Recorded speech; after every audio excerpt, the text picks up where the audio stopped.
ആശ്വാസം നേടാം. ഹൃത്തിനുള്ളിൽ ജീവൻ നൽകും വചനം, തിരുവചനം. യേശുവിൽ ഏറ്റവും പ്രിയപ്പെട്ട സഹോദരി സഹോദരന്മാരെ, ഇന്ന് നമ്മൾ ചിന്തിക്കുന്ന വിഷയം യേശു ആത്മാവിൻ്റെ വൈദ്യൻ എന്നതിനെ പറ്റിയാണ്. യേശുവിനെ ഒരു ഡോക്ടറായിട്ട് ദൈവത്തിൻ്റെ വചനം ചിത്രീകരിക്കുന്നു. ഈ മേഖലയിൽ വചനം എന്താണ് പറയുന്നതെന്ന് ഇന്ന് നമ്മൾ ഒന്ന് ചിന്തിക്കുകയാണ്. ഒന്നാമതായി, യേശു എന്ന ഡോക്ടർക്ക് ഒരിക്കലും ഡയഗ്നോസിസ് തെറ്റുന്നില്ല. ഭൂമിയിലെ ഡോക്ടർമാർ എത്രമാത്രം മിടുക്കന്മാരാണെങ്കിലും ചിലപ്പോഴെങ്കിലും രോഗനിർണയം നടത്തുന്ന കാര്യത്തിൽ ഡോക്ടർമാർക്ക് തെറ്റുപറ്റാറുണ്ട്. സംശയങ്ങൾ തോന്നാറുണ്ട്. മറ്റു ഡോക്ടർമാരുടെ അഭിപ്രായം അവർ തേടാറുണ്ട്. കൂടുതൽ ടെസ്റ്റുകൾക്ക് വേണ്ടി രോഗിയെ പറഞ്ഞു വിടാറുണ്ട്. ഒക്കെ ചെയ്താലും ചിലപ്പോഴെങ്കിലും ഡയഗ്നോസിസിൽ, രോഗനിർണയത്തിൽ തെറ്റുപറ്റുന്നു.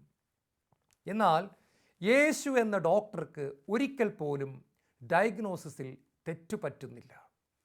നിക്കോദെമൂസ് എന്ന് പറയുന്ന വലിയ പ്രമാണി, മതപണ്ഡിതൻ, രാത്രിയിൽ യേശുവിനെ കാണാൻ വന്നപ്പോൾ യേശു എന്ന ഡോക്ടർ അവൻ്റെ മുഖത്തേക്ക് നോക്കി ഒറ്റ കാര്യം മാത്രം പറഞ്ഞു: നിക്കോദെമൂസേ, നിന്റെ രോഗം കൃത്യമായിട്ട് ഞാൻ ഡയഗ്നോസിസ് ചെയ്തിരിക്കുന്നു. നിനക്ക് വേണ്ടത് എന്താണെന്ന് ഞാൻ പറഞ്ഞു തരാം. നിന്റെ രോഗമെന്ന് പറയുന്നത് നീ ആത്മാവിൽ വീണ്ടും ജനനം പ്രാപിക്കാത്ത ഒരു മനുഷ്യനാണ്. നീ വലിയ ഒരു മതഭക്തനാണ്.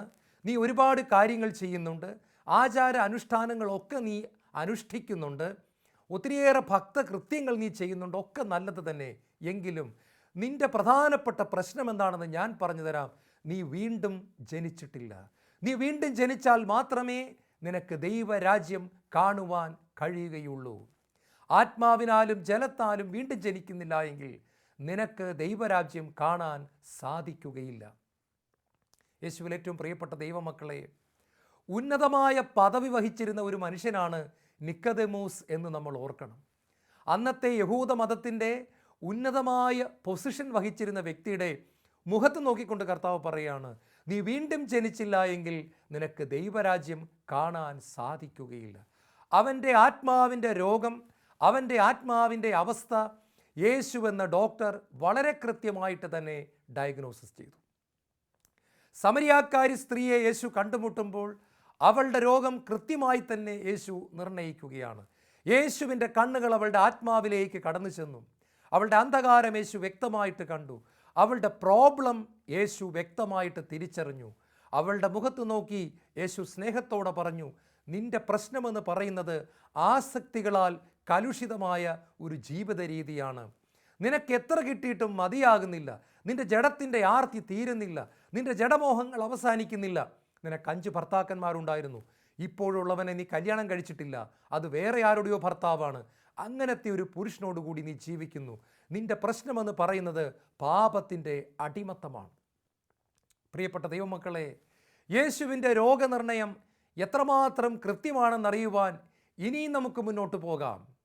സക്കേവൂസിനെ കണ്ടപ്പോൾ യേശു കൃത്യമായിട്ട് അവൻ്റെ രോഗം നിർണയിക്കുകയാണ്. ഓരോ വ്യക്തികളെ കാണുമ്പോഴും അവൻ്റെ പ്രശ്നമെന്ത്, അവളുടെ പ്രശ്നമെന്ത് എന്ന് യേശു വളരെ കൃത്യമായിട്ട് തന്നെ നിർണയിക്കുകയാണ്. അതിലൊരിക്കൽ പോലും തെറ്റുവരുന്നില്ല. കൃത്യമായി അവരുടെ പ്രശ്നം യേശു കണ്ടെത്തുന്നു. എൻ്റെയും നിങ്ങളുടെയും ജീവിതം കർത്താവിൻ്റെ മുമ്പിലേക്ക് കൊണ്ടുവരുമ്പോൾ പരിശുദ്ധാത്മാവിലൂടെ, വചനത്തിലൂടെ അവിടുന്ന് കൃത്യമായിട്ട് സംസാരിക്കും. ഇതാണ് നമ്മുടെ പ്രശ്നം. മർക്കോസിൻ്റെ സുവിശേഷം 10-ാമത്തെ അധ്യായത്തിൽ സമ്പന്നനായ ഒരു ചെറുപ്പക്കാരൻ ഓടി വന്ന് മുട്ടുകുത്തി നിന്നിട്ട് കൈകൂപ്പിക്കൊണ്ട് പറഞ്ഞു: നല്ലവനായ ഗുരു, നിത്യജീവൻ അവകാശമാക്കാൻ ഞാൻ എന്ത് ചെയ്യണം? യേശുവിനോട് കൽപ്പനകളെപ്പറ്റിയൊക്കെ സംസാരിച്ചു. അവൻ പറഞ്ഞു: കർത്താവേ, അതെല്ലാം ഞാൻ അനുസരിക്കുന്നുണ്ട്. പക്ഷേ കർത്താവ് അവസാനം അവൻ്റെ മുഖത്ത് നോക്കി പറഞ്ഞു: നിനക്ക് ഒരു കുറവുണ്ട്. നിന്റെ രോഗമെന്ന് പറയുന്നത് പണത്തോടുള്ള ആർത്തിയാണ്. ദൈവത്തിന് കൊടുക്കേണ്ട സ്ഥാനം നീ പണത്തിന് കൊടുത്തിരിക്കുന്നു. നീ പണത്തെ ആരാധിക്കുന്നു. ഊണിലും ഉറക്കത്തിലും എല്ലാം നീ ചിന്തിക്കുന്നത് പണത്തെപ്പറ്റിയാണ്.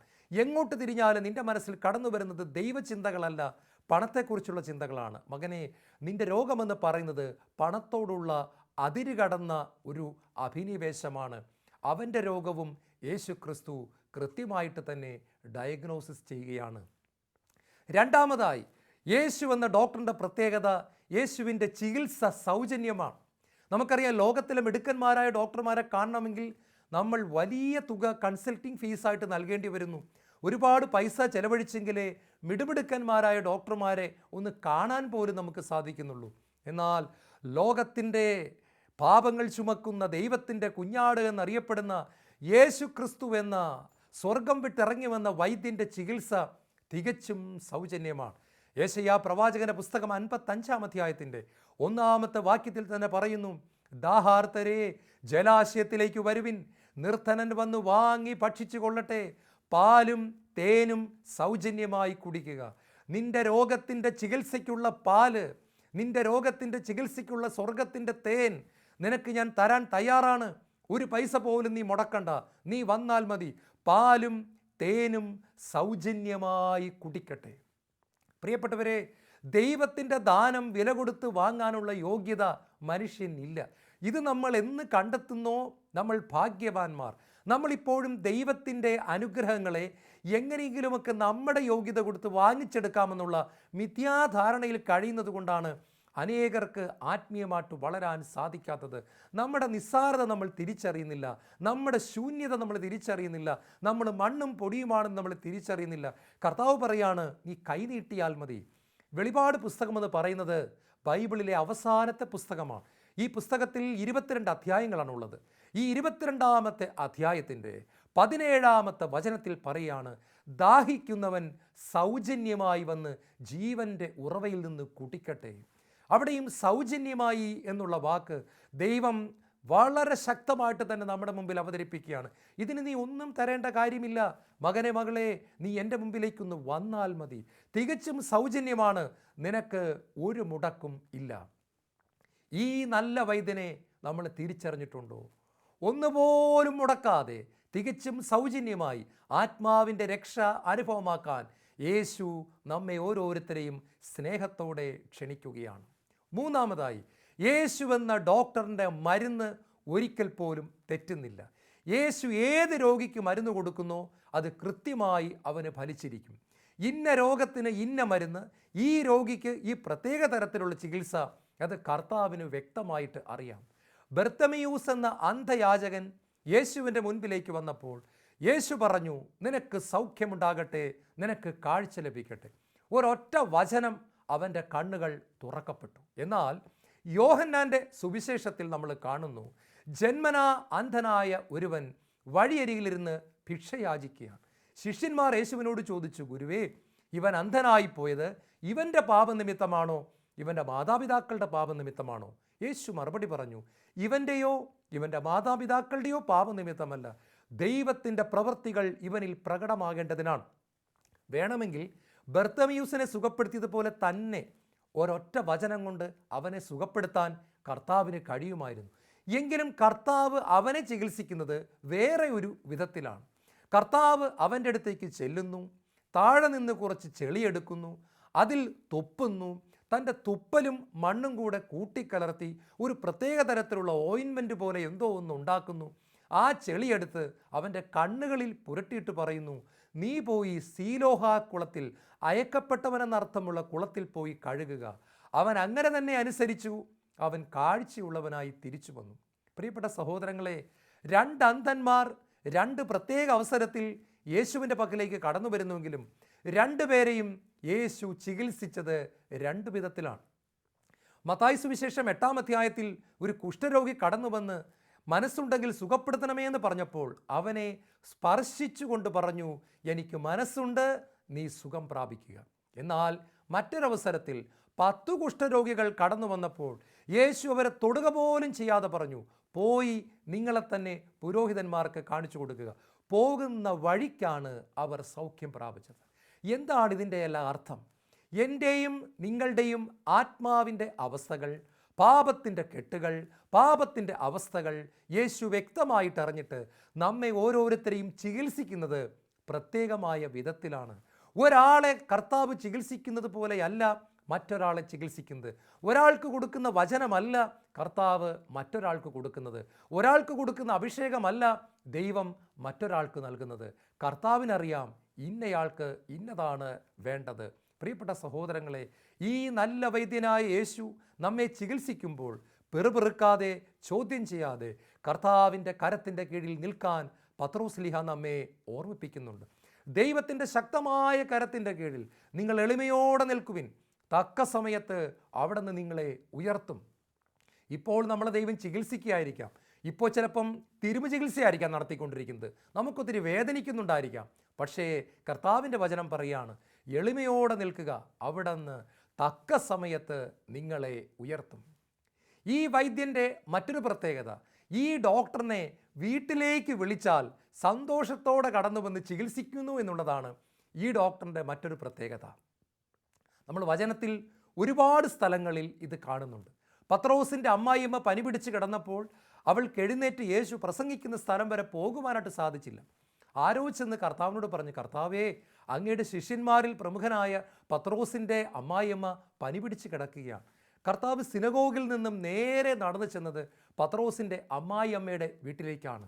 പത്രോസിൻ്റെ വീട്ടിലേക്ക് കടന്നു ചെന്നിട്ട് അമ്മായിയമ്മയുടെ കൈകളിൽ പിടിച്ചുകൊണ്ട് അവളുടെ പനിയെ ശാസിക്കുന്നു, അവളെ എഴുന്നേൽപ്പിക്കുന്നു. പ്രിയപ്പെട്ട സഹോദരങ്ങളെ, നമ്മുടെ ഭവനം പൈശാചിക ശക്തികളാൽ തകർക്കപ്പെട്ടിരിക്കുന്നുവെങ്കിൽ, നമ്മുടെ കുടുംബത്തിൽ സമാധാനമില്ല എങ്കിൽ, ഭാര്യയും ഭർത്താവും തമ്മിൽ എന്നും വഴക്കാണെങ്കിൽ, മക്കളും മാതാപിതാക്കളും തമ്മിൽ സ്വരച്ചേർച്ചയില്ല എങ്കിൽ, കുടുംബ പ്രാർത്ഥന ഇല്ലാത്ത ഭവനമാണ്, ഇരുട്ടിലായിപ്പോയ ഭവനമാണ്, എന്നും ഒച്ചയും വഴക്കും ബഹളവുമാണെങ്കിൽ, ഈ കർത്താവിനെ, ഈ ഡോക്ടറിനെ നമ്മുടെ വീട്ടിലേക്ക് വിളിക്കുക. കർത്താവേ, ഇവിടെ എല്ലാവരും കിടപ്പ് രോഗികളാണ്. കർത്താവേ, എഴുന്നേൽക്കാൻ പോലും പറ്റാത്ത അവസ്ഥയിലാണ്. ഇവിടുത്തെ കുടുംബനാഥയും മക്കളും എല്ലാം കിടപ്പ് രോഗികളാണ്, ആത്മാവിൽ തളർന്നു പോയവരാണ്. ഞങ്ങളുടെ ഭവനത്തിലേക്ക് വരണമേ എന്ന് വിളിച്ചാൽ യേശു ക്രിസ്തു നമ്മുടെ ഭവനത്തിലേക്ക് കടന്നു വന്ന് നമ്മെ ചികിത്സിക്കുന്ന നല്ല വൈദ്യനാണ്. ജായിറോസിൻ്റെ മകൾ തീവ്രമായ രോഗം ബാധിച്ച് മരണത്തോട് അടുത്ത് കിടക്കുന്ന സമയത്ത്, ഏതാണ്ട് ICUവിൽ കിടക്കുന്നത് പോലെ ശ്വാസമൊക്കെ മുട്ടി വളരെ കഷ്ടപ്പെട്ട് അവസാന നിമിഷങ്ങളിലൂടെ കടന്നു പോകുമ്പോൾ ജായിറോസ് ഒരുപാട് കഷ്ടപ്പെട്ട് യേശു പ്രസംഗിക്കുന്ന സ്ഥലത്ത് ചെന്ന് അവൻ്റെ മകളുടെ വേദന നിറഞ്ഞ അവസ്ഥ പങ്കുവയ്ക്കുമ്പോൾ യേശു പറയുന്നുണ്ട്, ഞാൻ നിൻ്റെ കൂടെ നിൻ്റെ ഭവനത്തിലേക്ക് വരാം, ഞാൻ നിൻ്റെ കൂടെ വരാം, നിൻ്റെ ഭവനത്തിൽ വരാം, നിൻ്റെ വേദനകൾ ഞാൻ ഏറ്റെടുക്കാം, നിൻ്റെ കണ്ണുനീര് ഞാൻ തുടയ്ക്കാം, നിൻ്റെ മകളുടെ പുറത്ത് കൈവച്ച് ഞാൻ പ്രാർത്ഥിക്കാം, അവളെ ഞാൻ സുഖപ്പെടുത്താം, എത്ര കഷ്ടപ്പെട്ടാണെങ്കിലും ഞാൻ അവിടെ വരാം. കർത്താവ് വളരെ ദൂരം യാത്ര ചെയ്ത് ജായിറോസിൻ്റെ ഭവനത്തിൽ ചെല്ലുമ്പോഴേക്കും പ്രിയപ്പെട്ടവരെ, ജായിറോസിൻ്റെ മകള് മരിച്ചുപോയി. എന്നിട്ടും കർത്താവ് ഭവനത്തിലേക്ക് കടന്നു ചെല്ലുകയാണ്. അവിടെ ചെന്നിട്ട് മരിച്ചുപോയ ബാലികയുടെ നെറ്റിയിൽ കൈവച്ചുകൊണ്ട് തലീതാ ഖൂമി, ബാലികേ എഴുന്നേൽക്കുക എന്ന് വചനമയച്ചു. ദൈവത്തിൻ്റെ വചനമയച്ചു. ഇരുതല വാളിനേക്കാൾ മൂർച്ചയുള്ള വചനം.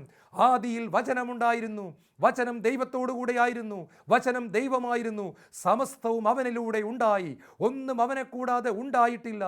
ഈ വചനം യേശുവിൻ്റെ വായിൽ നിന്നും ഇരുതല വാളിനേക്കാൾ മൂർച്ചയേറിയ ആ തിരുവചനം, അഗ്നി നിറഞ്ഞ വചനം, അഭിഷേകം നിറഞ്ഞ വചനം, ജീവൻ നിറഞ്ഞ വചനം, ഉയർപ്പിക്കുന്ന വചനം, സൗഖ്യമാക്കുന്ന വചനം, കെട്ടഴിക്കുന്ന വചനം, അഗ്നി കൊണ്ടുവരുന്ന വചനം, കത്തിക്കുന്ന വചനം, തീപിടിപ്പിക്കുന്ന വചനം, ആ വചനം അയച്ചു കർത്താവ്. അതാ ജായിറോസിൻ്റെ മകൾ മരിച്ചുപോയവൾ എഴുന്നേറ്റു. പ്രിയപ്പെട്ട സഹോദര സഹോദരി, ഇന്ന് വചനം ശുശ്രൂഷ ഷാലോം TV-യിലൂടെ കേട്ടുകൊണ്ടിരിക്കുമ്പോൾ നിങ്ങളുടെ ഭവനത്തിൽ പാപത്താൽ ആരെങ്കിലും മരിച്ചു കിടക്കുകയാണോ? ജായിറോസിൻ്റെ മകൾ മരിച്ചതുപോലെ ആത്മീയമായി ആരെങ്കിലും മരിച്ചു കിടപ്പുണ്ടോ? മദ്യത്തിനടിമയായി, ബ്ലൂ ഫിലിമിന് അടിമയായി, വ്യഭിചാരത്തിനടിമയായി, മയക്കുമരുന്നിന് അടിമയായി, നിരീശ്വരവാദ ചിന്തകൾക്ക് അടിമയായി, ദൈവമില്ലാത്തവനായി, ദൈവമില്ലാത്തവളായി, മാതാപിതാക്കളെ അനുസരിക്കാത്തവരായി, തോന്നിവാസം ജീവിക്കുന്നവരായി, തന്നിഷ്ടം ജീവിക്കുന്നവരായി, മയക്കുമരുന്ന് കുത്തിവയ്ക്കുന്നവരായി, പള്ളിയിൽ പോകാത്തവരായി, പ്രാർത്ഥനയ്ക്ക് വിളിച്ചാൽ വരാത്തവരായി, ചീത്ത പുസ്തകങ്ങൾ വായിച്ചുകൊണ്ട് നടക്കുന്നവരായി, മൊബൈൽ ഫോണിൽ 24 മണിക്കൂറും എന്തൊക്കെയോ കണ്ടുകൊണ്ട് അടിമകളായി ജീവിക്കുന്ന മരിച്ചുപോയ ആരെങ്കിലും നിങ്ങളുടെ വീട്ടിലുണ്ടെങ്കിൽ, പ്രിയപ്പെട്ട മാതാവേ, പിതാവേ, ജായിറോസിനെ പോലെ യേശുവിനെ നിങ്ങളുടെ ഭവനത്തിലേക്ക് വിളിച്ചു കൊണ്ടുവരിക. കർത്താവിനെ കൊണ്ടുവരിക. കർത്താവ് വരും.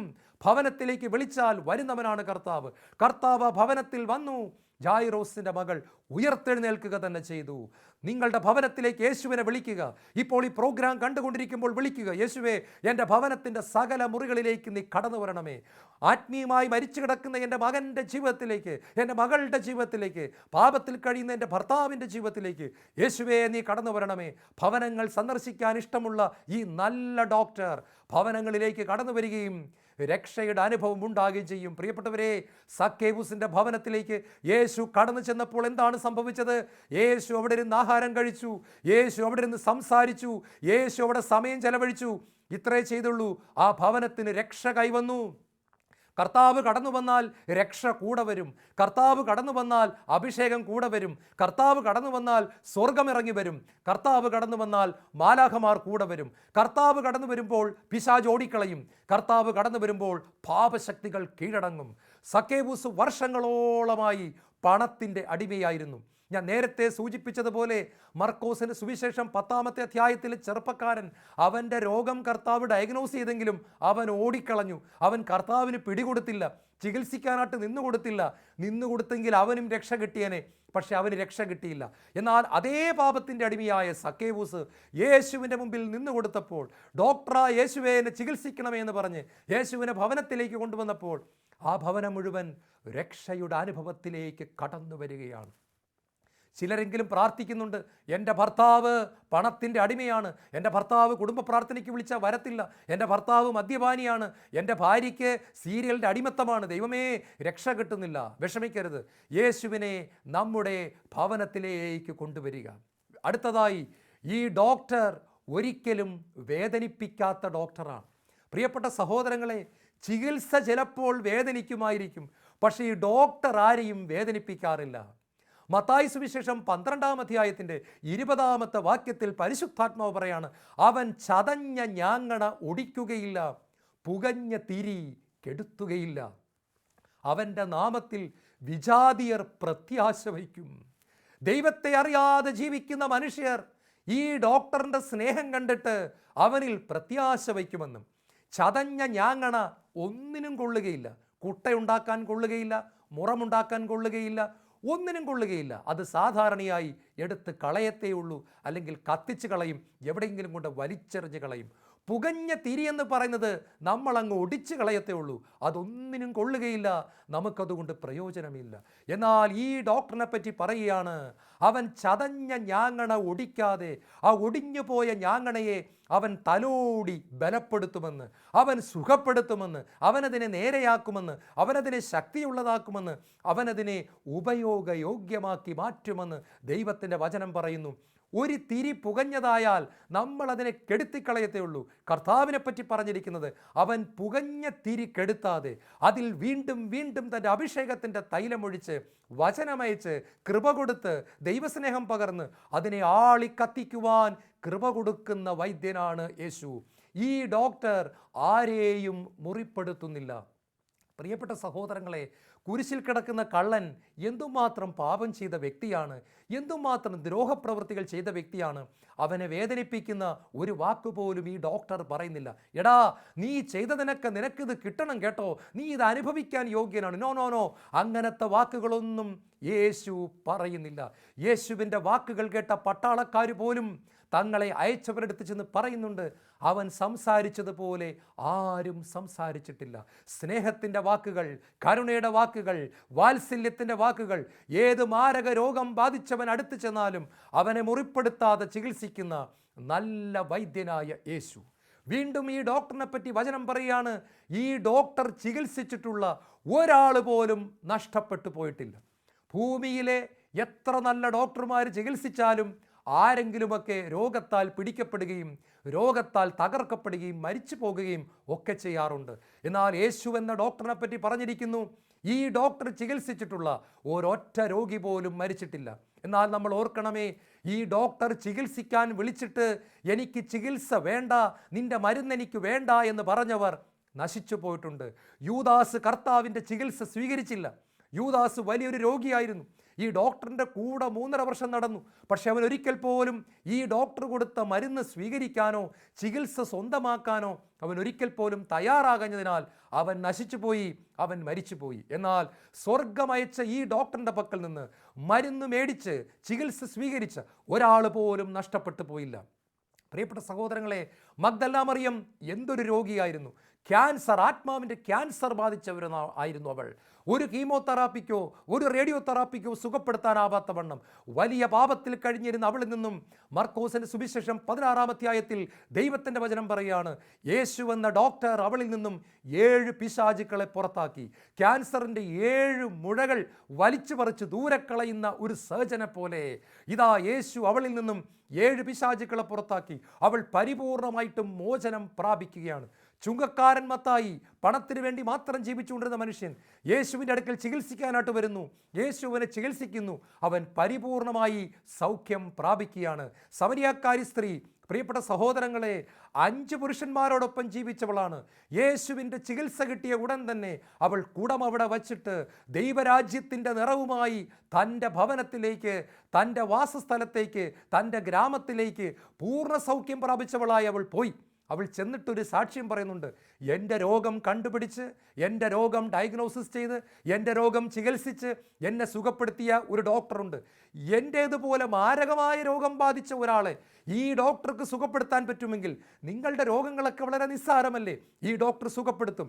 അവളുടെ സാക്ഷ്യം കേട്ട് ആ സമരിയ പട്ടണം മുഴുവൻ യേശു എന്ന ഡോക്ടറെ കാണാൻ പുറപ്പെട്ടു വരികയാണ്. കർത്താവ് ഓരോരുത്തരെയും സുഖപ്പെടുത്തുകയാണ്.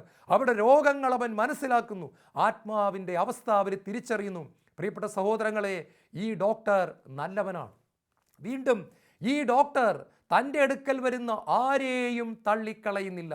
യോഹന്നാന്റെ സുവിശേഷം 6-ാം അധ്യായത്തിൽ യേശു വ്യക്തമായിട്ട് പറയുന്നുണ്ട്, എൻ്റെ അടുക്കൽ വരുന്നവനെ ഞാൻ ഒരു നാളും തള്ളിക്കളയുകയില്ല.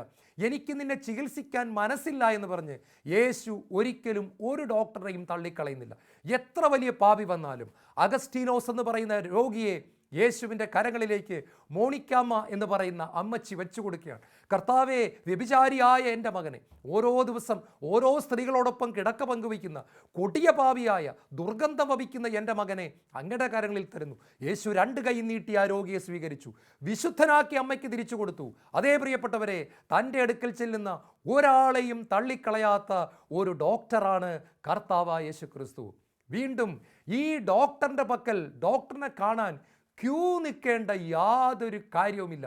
അതാണ് ഏറ്റവും വലിയ അത്ഭുതം. ലോകത്തിലെ മിടുമിടുക്കന്മാരായ ഡോക്ടർമാരെ കാണാൻ നമ്മൾ 1-2 മണിക്കൂർ ക്യൂവിൽ നിന്നാൽ മാത്രമേ ഡോക്ടറിൻ്റെ മുഖം ഒന്ന് കാണാൻ പറ്റത്തുള്ളൂ. നേരത്തെ അപ്പോയിൻമെൻ്റ് എടുക്കണം, അവിടെ പോയി കാത്തു കിടക്കണം. എന്നാൽ യേശു എന്ന ഡോക്ടറിനൊരു പ്രത്യേകതയുണ്ട്. ജെറമിയ പ്രവാചകന്റെ പുസ്തകം 33-ാം അധ്യായം 3-ാമത്തെ തിരുവചനത്തിൽ ഇങ്ങനെയാണ് പറയുന്നത്, call unto me I will answer thee. നീ എന്നെ വിളിക്കുക, ഞാൻ ഉത്തരമരുളും. എവിടെ ഇരുന്ന് വിളിച്ചാലും ആ സമയത്ത് തന്നെ നമുക്ക് യേശുവിനെ തൊടാൻ പറ്റുന്ന വിധം, യേശുവിനെ അനുഭവിക്കാൻ പറ്റുന്ന വിധം, യേശുവിൻ്റെ പക്കൽ ചെല്ലാൻ പറ്റുന്ന വിധം ഒരു ആക്സസ് സ്വർഗത്തിലെ പിതാവ് നമുക്ക് തന്നിട്ടുണ്ട്. ഈ ഡോക്ടറിനെ സകല മനുഷ്യർക്കും ഒരേ സമയം അടുത്തറിയാൻ പറ്റുന്ന വിധം ഈ ഡോക്ടറിനെ സ്വർഗം നമുക്ക് തന്നിരിക്കുകയാണ്. അതുകൊണ്ടാണ് കൊറിന്തോസുകാർക്ക് എഴുതിയ 2-ാമത്തെ ലേഖനത്തിൽ 6-ാമത്തെ അധ്യായത്തിൽ ഇപ്രകാരം പറയുന്നത്, ഇതാണ് സ്വീകാര്യമായ സമയം, ഇതാണ് രക്ഷയുടെ ദിവസം, ഇതാണ് സ്വീകാര്യമായ സമയം, ഇതാണ് രക്ഷയുടെ ദിവസം. പ്രിയപ്പെട്ടവരെ, ഇപ്പോൾ വചനം കേട്ടുകൊണ്ടിരിക്കുന്ന നിങ്ങൾ അവിടെ ഇരുന്ന് യേശുവിനെ എനിക്ക് ഡോക്ടറായി വേണമെന്ന് പറയുമ്പോൾ യേശുവിൻ്റെ അടുക്കലേക്ക് ചെല്ലാൻ പരിശുദ്ധാത്മാവിൻ്റെ സാന്നിധ്യം നമ്മളെ സഹായിക്കുന്നു. ലോകത്തിലെ മറ്റൊരു ഡോക്ടർക്കും ഇല്ലാത്ത ഈ പ്രത്യേകത യേശു ക്രിസ്തുവിന് മാത്രം അവകാശപ്പെട്ടതാണ്. ഈ നല്ല ഡോക്ടറിനെ നിങ്ങൾ ഇന്നുവരെ കണ്ടെത്തിയിട്ടുണ്ടോ? ആത്മാവിൻ്റെ അവസ്ഥ നിങ്ങൾ തിരിച്ചറിഞ്ഞിട്ടുണ്ടോ? എൻ്റെ ആത്മാവ് ഇരുട്ടിലാണെന്ന് തിരിച്ചറിഞ്ഞിട്ടുണ്ടോ? എനിക്കൊരു വൈദ്യനെ വേണമെന്ന് തിരിച്ചറിഞ്ഞിട്ടുണ്ടോ? ഇതാ തികച്ചും സൗജന്യമായി ചികിത്സിക്കുവാൻ യേശു സ്വർഗം വിട്ട് ഇറങ്ങി വന്നിരിക്കുന്നു. അവൻ്റെ അഭിഷേക തൈലം, അവൻ്റെ വചനം, അവൻ്റെ കൃപ, അവൻ്റെ സ്നേഹം, അവൻ്റെ കാരുണ്യം, അവൻ്റെ വാത്സല്യം.